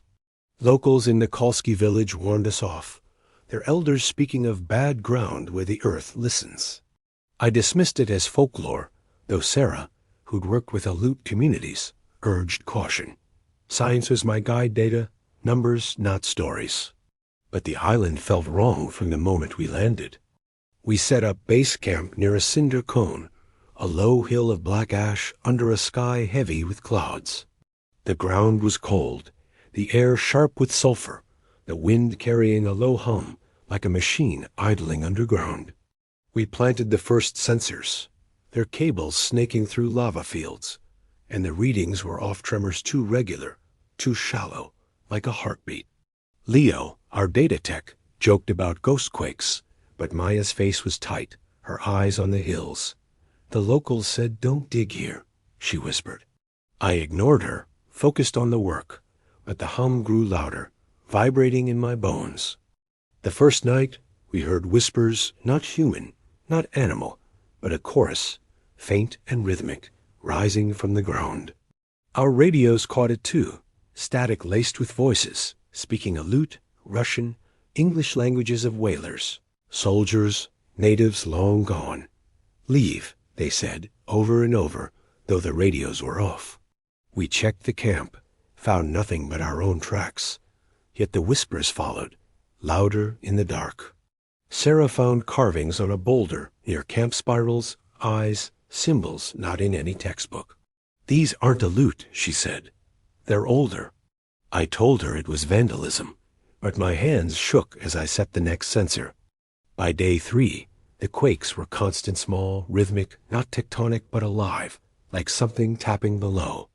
The sensors spiked, showing patterns no fault could make, waves that formed shapes, almost words, on our screens. Leo's laptop crashed, its drive wiped, but not before showing a single image. A city, vast and dark, under the earth, its spires glowing with the same hum we heard. Maya refused to work, saying the ground was watching, her hands clutching across. I pushed on, driven by the need to understand, but the island was changing. Rocks moved overnight. Paths shifted, the cinder cone taller, its shadow longer. That night, the whispers became voices, clear and personal. My father's voice, dead from a stroke, saying, "Theo, stop digging." Sarah heard her sister, lost to cancer. Leo and Maya heard their own ghosts, their faces pale, their sleep broken by dreams of caverns, endless and alive. We found tracks around camp, not ours, but long, claw-like, circling our tents. The sensors were failing, their cables cut clean, though no one had touched them. I tried to call Unalaska, but the radio was dead, the satellite phone showing only static and those voices chanting our names. On day 5, we hit the fault. We were drilling to plant a deep sensor when the ground split a fissure, narrow but glowing, green light pulsing like a vein. The hum was a roar now, shaking our ATVs, our bones. Vapor poured out, cold and thick, smelling of iron and decay. It didn't drift but moved, curling around Maya first. She screamed, her eyes wide, then blank, her voice not hers. "Come down." Leo grabbed her, but the vapor touched him, and he froze, his skin graying, his breath short. Sarah and I pulled them back, but the vapor followed, seeping into our lungs, our minds. The visions came, cities under the earth, vast and wrong, their streets alive with things that weren't human, their eyes watching us. I saw my life, my PhD defense, my father's funeral. Moments I'd forgotten played back, twisted as if something was luring me. Sarah saw her sister, not dead but changed, beckoning from the fissure. Leo and Maya were worse, Leo ranting about the deep ones, Maya chanting in a tongue none of us knew. The vapor was alive, pulling us toward the fissure, its light hypnotic, promising answers, promising everything. I don't know how I fought it. Maybe Sarah's scream, maybe the memory of the elders' warnings. I grabbed explosives from our gear meant for clearing rock and rigged them around the fissure. The vapor fought, wrapping my legs, showing me my father, my failures, but I lit the fuse. The blast shook the island, the fissure collapsing, the vapor screaming, a sound that tore my mind. We ran, dragging Leo and Maya, the ground quaking, the hum a wail. The cinder cone erupted, ash falling, but we reached the boat, its engine somehow alive, and fled, the island shrinking behind us. We made Unalaska, half dead, Maya and Leo catatonic, their eyes empty, their minds gone. Sarah quit, moved south. I stayed, but I don't sleep haunted by the visions, the city below, the voices still whispering in quiet moments. The Aleutians hold horrors older than science, things that listen through the earth. My warning, leave some faults unprobed. If the ground hums, if the whispers know you, run. Seal the cracks, burn the data, and don't look down. The Earth guards what should never wake. My name is Lydia Frost, called Lightseeker by my followers. I've chased and documented auroras across the interior for 9 years, using drones and time-lapse for exhibits. Moved from urban photography to capture the light's magic, understanding solar winds and patterns, but one display captured me instead. I grew up in Portland, where the city lights drowned out the stars, and found my calling in photography, chasing moments that made people stop and feel. But cityscapes grew stale, so at 27, I moved to Fairbanks, drawn by the aurora borealis ribbons of green, purple, and red that danced across Alaska's winter skies. I learned the science: solar winds hitting the magnetosphere, charged particles painting the night. I built a career capturing them, using drones for aerial shots and time-lapse for galleries in Anchorage and Juneau. My followers, small but loyal, called me Lightseeker, a name I wore proudly. I'd camp alone in the interior, miles from roads, waiting for the perfect display.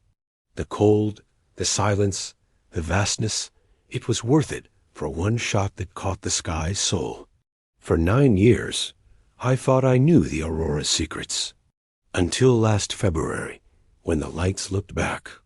It was peak aurora season, the air crisp at 20 below, the forecast promising a strong geomagnetic storm. I'd scouted a spot 50 miles north of Fairbanks, a frozen lake in the Tanana Flats, far from light pollution. My setup was simple: a heated tent, 2 drones, a Canon with a wide-angle lens, and enough batteries to last 3 nights. I'd been to this lake before, flat, open, with a clear view of the northern sky. The drive was rough, my truck bouncing over snow-packed trails, but the solitude was my fuel. I set up camp at dusk, the lake a mirror of ice, the spruce forest a dark wall around it. The stars were sharp, the air still, and I felt that familiar thrill, knowing the lights were coming. The aurora started at 10 p.m., a faint green glow that swelled into waves, curling like smoke. I launched a drone, its camera catching the arcs, while my Canon clicked on a tripod. The display was strong, purples mixing with greens, but something felt off.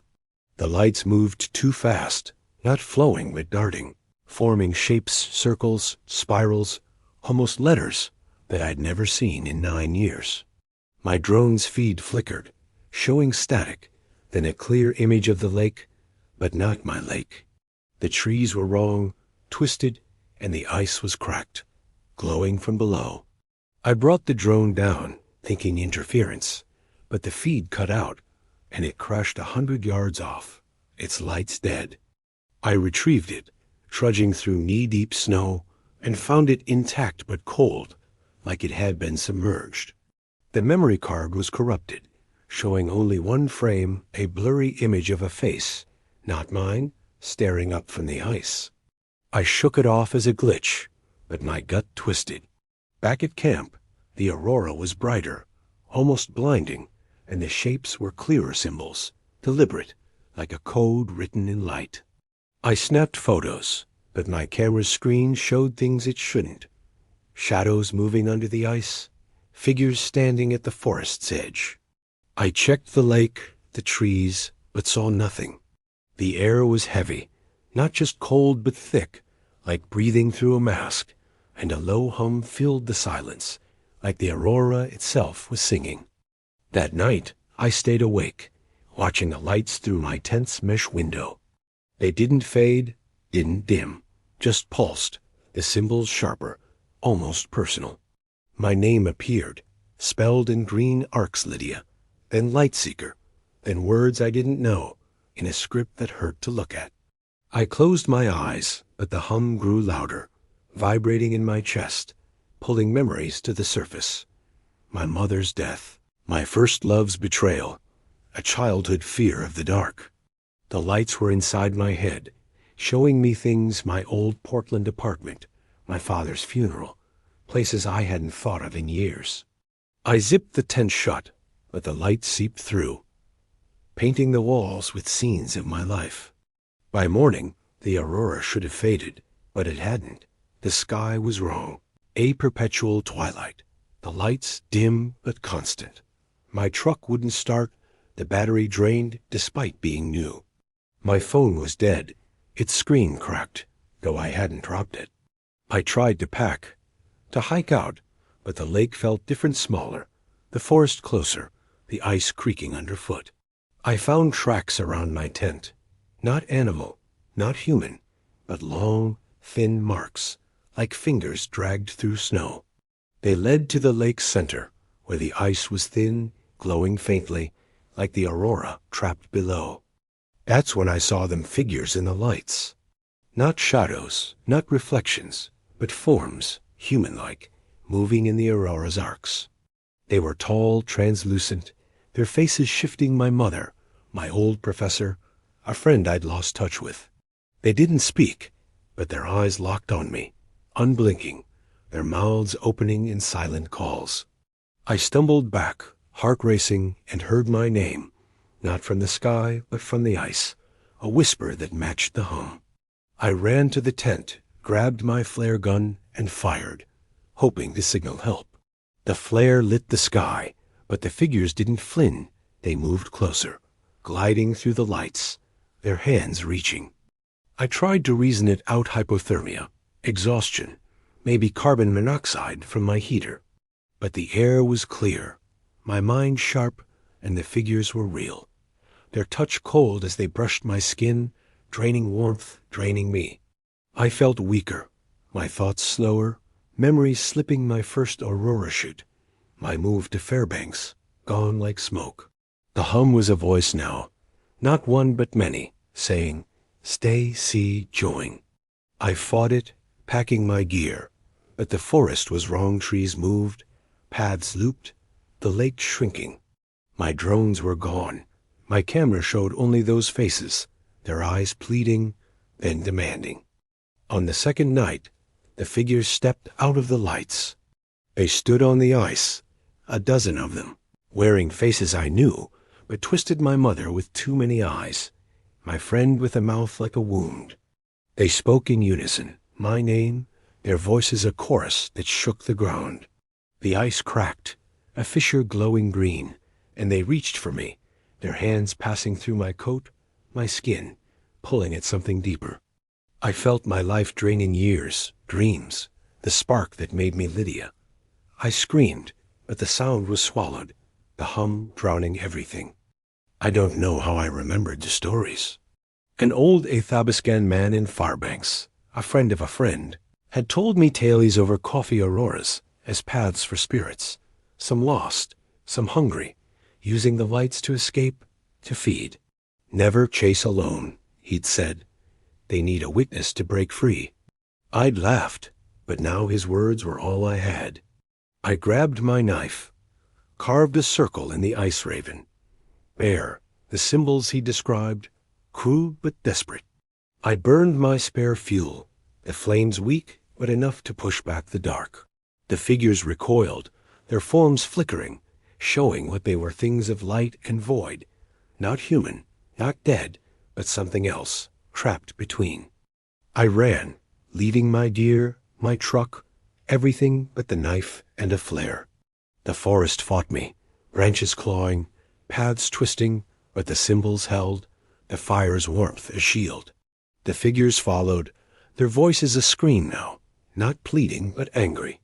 The lake cracked behind me, the hum a roar, but I kept moving, guided by instinct, by the faint glow of Fairbanks lights in the distance. Hours, maybe days. Blurred time didn't work right under that sky. I stumbled into a gas station on the highway, half frozen, my gear gone, my mind frayed. The clerk called for help, and I woke in a hospital, frostbitten but alive. My truck was found untouched, but my cameras, drones, everything electronic fried. Their data gone, screens showing only static and those faces. The rangers said it was a storm, a freak aurora, but their eyes said they'd heard stories like mind chasers who saw too much, who didn't come back whole. I chase with partners now, never alone. sticking to known spots. The aurora is still beautiful, but I see it differently alive, watching, waiting. I think of those figures, of the life they took, the memories I can't reclaim.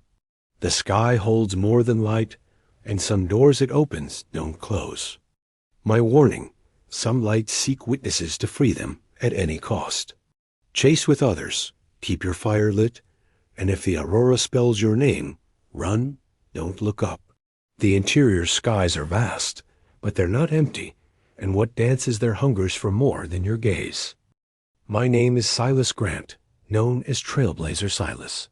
I've guided hikes in Wrangell St. Elias for 14 years, leading groups through glaciers and valleys on multi-day adventures. Grew up scouting trails, know every pass and hazard like avalanches or bear territory. Guiding is about safety and wonder, but one trail led to neither. I was born in a small cabin outside McCarthy, a speck of a town at the edge of Wrangell St. Elias, Alaska's largest national park.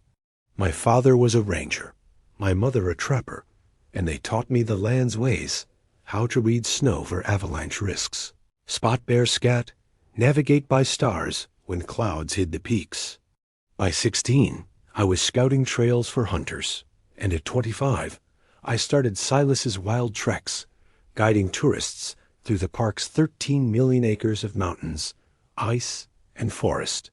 My clients were thrill-seekers photographers, chasing glacier shots, climbers prepping for bigger peaks, or city folk wanting a taste of the wild.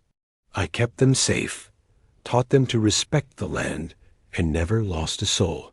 For 14 years, I thought I knew every inch of this park, every mood of its weather, every trick of its terrain. Until last summer, when I led a group down a path that wasn't on any map and wasn't in this time. It was late July, prime season, with long days and skies so clear you could see the peaks of Blackburn and Sanford shimmering 20 miles off. I'd booked a 6-day trek for a group of 5. Claire, a journalist from Seattle, writing about backcountry adventures. Raj, a tech engineer from California, testing his grit. Maria, a botanist studying alpine flora. And the couple, Ben and Sophie, Aussies on a year-long global hike. They were experienced, fit, and eager, the kind of group that made my job easy. We met at the McCarthy trailhead, loaded packs with food, tents, and bear spray, and set out for a loop through the Root Glacier and up to Donoho Peak, a challenging but safe route I'd run dozens of times. The first 2 days were perfect. We crossed the glacier, its ice glowing blue under the sun, and camped in a meadow ringed by spruce. I taught them basics, how to ford streams, check for rockfall, store food to avoid bears. Claire took notes, Raj snapped photos, Maria sketched plants, and Ben and Sophie traded jokes, their accents brightening the group. The park felt alive, ptarmigan fluttering, wind singing through the valleys, the crunch of gravel under our boots. But on day 3, as we climbed toward Donoho, I noticed the first sign something was wrong. We were following a familiar ridgeline when a fog rolled in, thick and sudden, swallowing the peaks. Wrangell St. Elias is known for quick weather shifts, but this fog was heavy, almost solid, with a chill that cut through our layers. The trail markers, cairns I'd stacked myself years ago, were gone, replaced by bare ground. I checked my map, my compass, but the needle spun, useless. Raj joked about mountain magic, but Maria's face was tight, her eyes scanning the fog. "This isn't right," she said. "The plants are wrong, look." She pointed to a patch of flowers, small and gray, unlike anything in the park's alpine zones.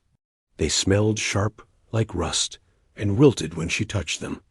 We pressed on, thinking the fog would lift, but the terrain kept changing. The ridge narrowed, the rocks sharper, the air heavier with that rust smell. By dusk, we reached a valley I didn't recognize, a bowl of black stone. No trees, just fog and silence. The group was rattled. Claire clutching her notebook, Ben and Sophie holding hands too tightly. I set up camp, built a fire, and tried to keep them calm, but the silence was oppressive, broken only by faint echoes' voices, distant, calling names. Not ours, not yet, but names that felt familiar, like half-remembered dreams. Old miners, I said, forcing a laugh. Echoes from the Kennecott days. But my father's stories of lost prospectors, swallowed by the park, gnawed at me. That night, the echoes grew clearer. We sat by the fire, tents pitched tight, when we heard a man's voice, pleading, "Help me, I'm lost." It came from the fog, maybe 100 yards off, then closer, and from another direction. Sophie whispered, "That's my dad," her voice shaking. Her father had died years ago in a car crash. Ben held her, but his face was pale, and I saw him flinch when the voice called again, this time in a woman's tone, begging, "Ben, come find me." I gripped my knife, scanning the dark, but the fog was a wall, hiding everything. The group huddled closer, Raj muttering about hallucinations, Maria praying in Spanish. I told them to stay put, that echoes play tricks in valleys, but my own heart was pounding. I'd heard stories from rangers, hikers, hearing voices, seeing things, never coming back, but I'd always chalked it up to exhaustion or cold. Day 4 was worse. The fog didn't lift, and the valley felt smaller, the walls closer, though we hadn't moved. Our gear was wrong. Claire's notebook had pages torn out, replaced with sketches of faces, not hers. Raj's compass was cracked, the needle gone. My map showed trails that didn't exist, looping back to the valley. We hiked anyway, trying to climb out, but every path led back to that black stone bowl. The echoes were constant now, a chorus of voices, men, women, children calling names, begging, screaming. "Silas," one said, clear as day, in my father's voice, dead since I was 20. I froze, my chest tight, and saw the group staring, hearing their own ghosts. Claire heard her sister, Raj his grandfather, Maria her son, lost to fever years ago. Ben and Sophie clung to each other, hearing their parents, their friends, voices from lives left behind. Then we saw the marker, a stone pillar, carved with spirals and jagged lines, like the ones old miners used, but older, wrong. It stood at the valley's center, untouched by fog, glowing faintly under the dim sky. Maria said it wasn't native, wasn't human, her voice trembling. "It's a door," she whispered, "to somewhere else." I didn't want to believe her, but the air around the stone shimmered, like heat off asphalt, and the voices came from it, louder, angrier. We circled it, looking for a way out, but the fog tightened, the voices a cacophony. That's when Claire vanished.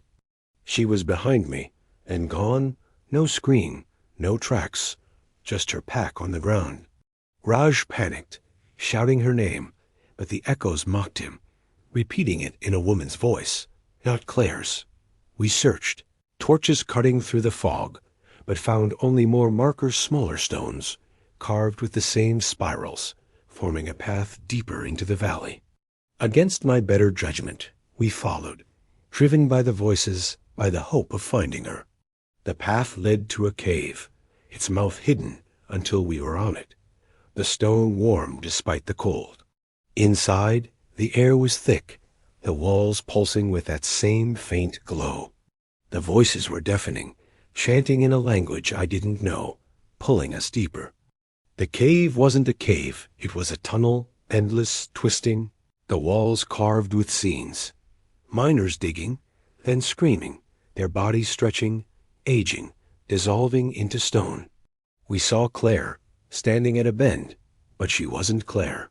Her face was wrong, too old, too young, her eyes empty, her mouth moving without sound. "Stay," she said, in a voice that wasn't hers, and the group froze. Behind her were others, figures in old clothes, prospectors, natives, soldiers, their faces flickering, their bodies half stone. They reached for us, and I felt time slip my hands, wrinkled, then smoothed, my breath short, then strong. Raj screamed, his hair graying, then black again. Maria fell, her skin aging decades in seconds. I don't know how I knew to destroy the marker. Instinct, maybe, or my father's voice, real or not, whispering, break it.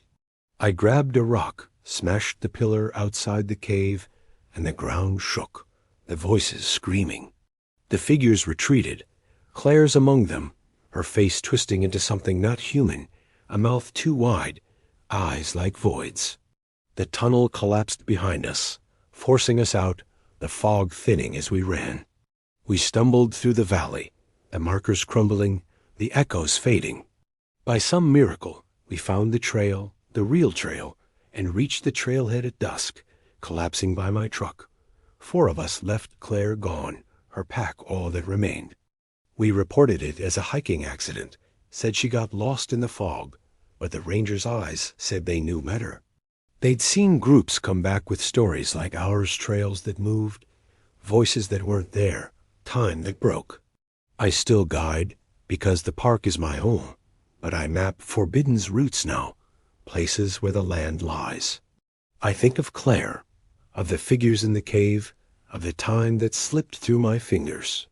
The park holds doors to places not on any map, where past and present blur, where you can lose more than your way. My warning, some trails loop through time, not just terrain.